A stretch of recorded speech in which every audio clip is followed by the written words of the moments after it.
Hey, what's up, Yins? It's Car Dad Bill, back this week with a 2021 Lexus ES 250 all-wheel drive, another Lexus sedan. Let's go for a ride.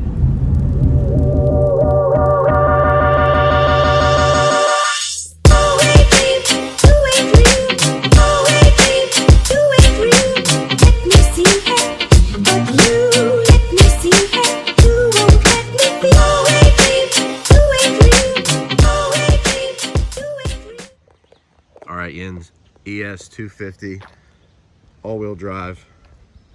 Look at that design, look at that style.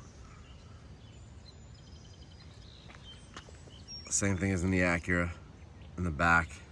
Really nice, aggressive stance. Luxury sedan, sports sedan, LED triple beam lights up front, no fog lights, huge grille, 19-inch wheels, really nice looking wheels. The F Sport badging, following it around back. Again, a fastback design, wide wheelbase, really clean lines, aggressive lines, LED tail lights. I like how this lip kind of swings around over top of the license plate. It's got the old school screen in the back. It's bad, it's awesome. Let's take a look at the inside. Real quick before we go inside, look at these housings. Look at these housings and how they're separate, but not really. They're all the same housing, but they kind of counter adjusted the LED running light with the low beams and high beams. Just looks really sharp. All right, Yins, inside Lexus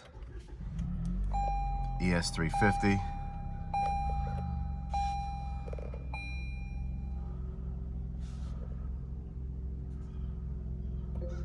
Real nice. Real nice. This ES is a little bit more updated than other models of Lexus of late.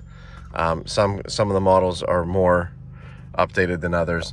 This is the new design language up here. You have your traction control and your drive modes.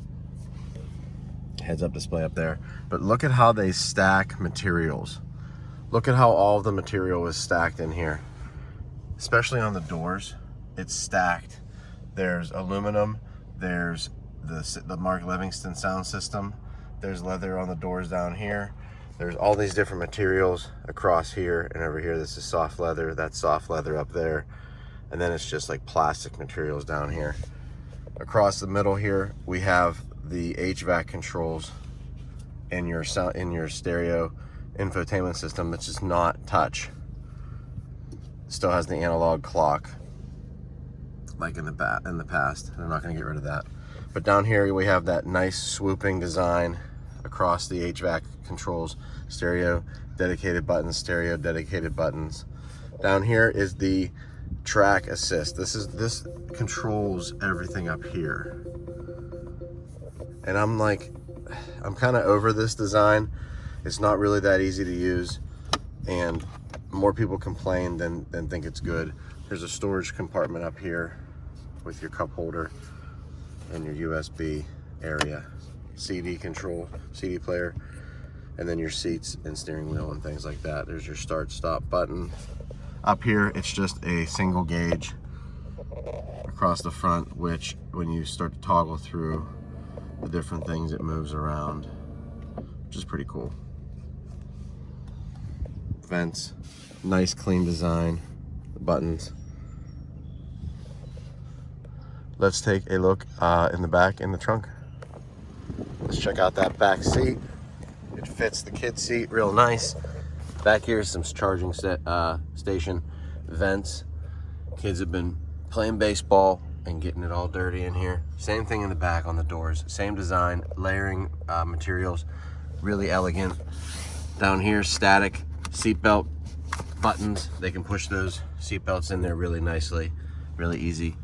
Sound system, look at that speaker back there. It rocks, it really does. Trunk is right up here on the right. Opens it up to a pretty spacious, large trunk. Let's take a quick ride. All right, guys, so before we go on the ride, I have some notes, just some numbers and different data about the car. 21 Lexus ES 250 all-wheel drive. That's with a 2.5 liter 4-cylinder inline 4, 203 horsepower. That's to an 8-speed automatic, and it averages around 28 miles per gallon. I'm getting 28.4, so that's pretty accurate. MSRP on this is $45,800. Now let's go for a ride, talk about the top 5 things that you need to remember about the ES 250. All right, let's get on the road. Let's get to the meat and potatoes of what we're talking about here today, which is the Lexus ES 250 all-wheel drive. And I guess let's get the bad news out of the way first. And if you've done any research on this car at all, you'll notice that the biggest thing that happened this year for this model year is the 2.5 liter 4-cylinder that replaces the outgoing 3.5 liter V6, which is what has become tried and true in the ES lineup. So that's a little bit of a downer to start off. Now, I opened this week up driving this car thinking, okay, give it a chance, let it perform for a couple days, and then to see what you think about it. And I'm here to tell you folks, after a week of driving it, it's underpowered, it's annoying, it's not what you want in this sedan. Now, there's 2 sides to that story, and that's what this review is going to be about. So let's get it started. Top 5 things about this thing that you need to remember is first off is the updated exterior with the smooth lines and the design. That's number 1 on my list. When you look at this on the outside, it looks Lexus, it looks seductive. It definitely catches your eye. In this color, it's called Matador Red. This color is spectacular with the trim and everything else, the gunmetal wheels. It's just sharp, and it shows up and it announces its presence. All right, guys, number 2 on the list is the supple interior, the quiet ride, and the sound system. The sound system in this thing is the Mark Livingston sound system updated. Fantastic. Great lows, great highs. It has equal sound all the way around the car. Thunderous bass. I mean, it sounds great. The interior, the seats are soft, yet supportive. It's a sports sedan. It's exactly how it should be. The steering is so nice. It's so fluid. I mean, you know exactly where you're gonna go. It's very predictable. Gives a good enough feedback. It just has that balanced Lexus feel to it.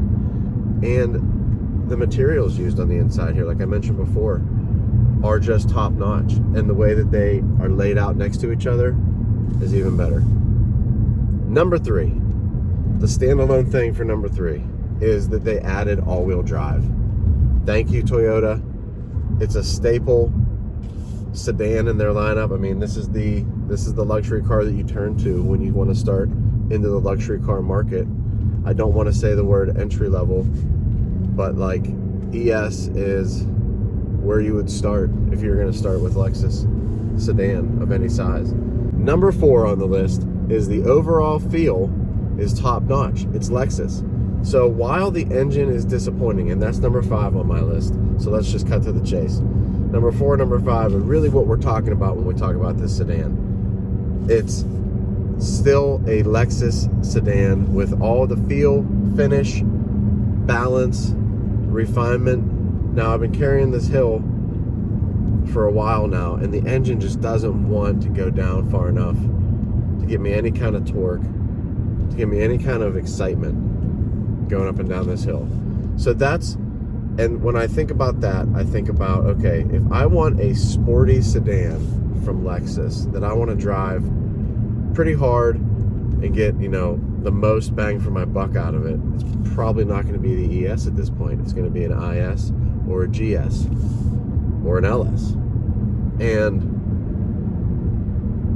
I guess that's just where I get disappointed, because this is one of my favorite sedans growing up. And, the Acura Legend and the Lexus ES was always like one of the they were like the nicest. They were the nicest sedans out there.